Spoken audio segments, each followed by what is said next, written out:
My start with the YMCA was at Tinker Y there in the Mid-Dale area, actually in Midwest City, but the Dale City athletes came over to Midwest City because there was a wrestling program that was Little League, and it was really my start to see the opportunities I had in the sport.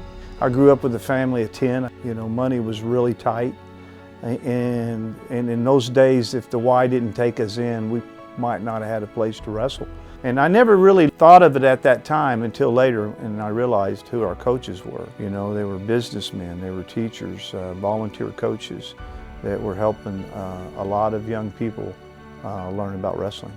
I think my favorite memory is with YMCA wrestling was the team I was on. Later on, as we all graduated, there was probably 12 to 15 of us that just scattered out across the country and got scholarships to Division I schools. But a lot of the kids that I grew up with through that Y went on and became great wrestlers, All-Americans across the country. 2 Olympians came from that group. I mean, an amazing group of athletes. Well, I think when you think of the YMCA and why it's important to our community, to maybe help another John Smith, you know, maybe not in wrestling, but in swimming. It's established itself as an important part of our community all throughout this nation. I always stay connected to the Y. And remember, when we were at the Y, we didn't just wrestle.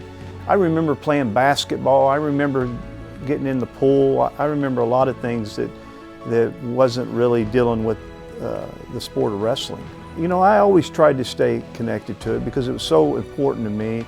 The people at the time, they recognized my family, 10.